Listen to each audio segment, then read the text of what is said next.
Radio சிட்டியின் அன்பான நேயர்களுக்கு திரைப்பட இயக்குனர் நடிகர் மணிவண்ணனுடைய அன்பான வணக்கங்களையும் வாழ்த்துக்களையும் இங்கே பதிவு செய்கிறேன். இன்றைக்கு மணிவண்ணன் என்கிற திரைப்பட இயக்குனருக்கு ஒரு அடையாளம் தந்தது எனது குருநாதர், என் ஆசான், நான் எப்போதும் போற்றும் இயக்குனர் பாரதி ராஜா அவர்கள். அவர் இல்லாமல் இருந்திருந்தால் என் வாழ்க்கை திசை மாறி போயிருக்கும் என்பதில் கொஞ்சம் கூட சந்தேகமில்லை. நான் சொன்ன நிழல்கள் என்கிற படத்தினுடைய கதையை கேட்டு சிலாகித்து போய் அதையே தன்னுடைய அடுத்த படத்துக்கான கதையாக முடிவு செய்து அந்த படத்திற்கு வசனம் எழுதும் வாய்ப்பையும் எனக்கு தந்தார்கள். ஆனால் அந்த படம் எதிர்பார்த்த அளவுக்கு வெற்றி பெறவில்லை.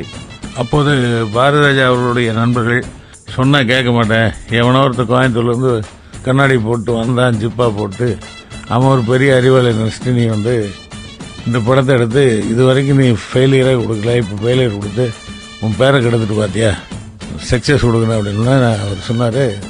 நான் இதே மணிவண்ணனை வச்சு நான் ஒரு சூப்பர் ஹிட் படம் கொடுக்குறேன்னா இல்லையான்னு பாருங்கன்னா, மணி உன்னை நம்பி நான் அவனுக்கிட்ட வார்த்தை கொடுத்துட்டேன், நீ தான் பொறுப்பு, அந்த கதையை எப்படி எழுதுவியோ 10 நாள் டைம் தர எழுது அப்படின்றது.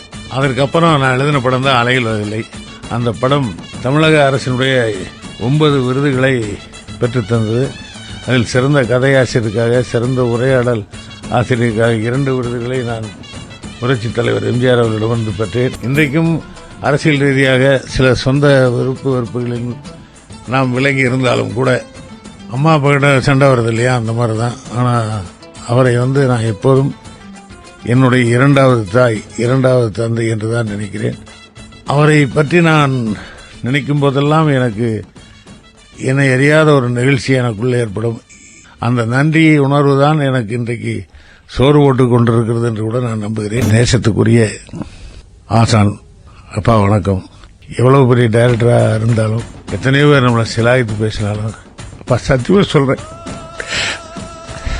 நான் எப்போ பாரதிராஜாவோட அசிஸ்டன்ட் தான். நான் பாரதிராஜாவோட அசிஸ்டன்ட் தான். என் மேலே ஏதாவது கோபப்படுறதா ஒரு அற விட்டுருங்க, தயவுசெய்து பேசாம இருக்க ப்ளீஸ் ப்ளீஸ்.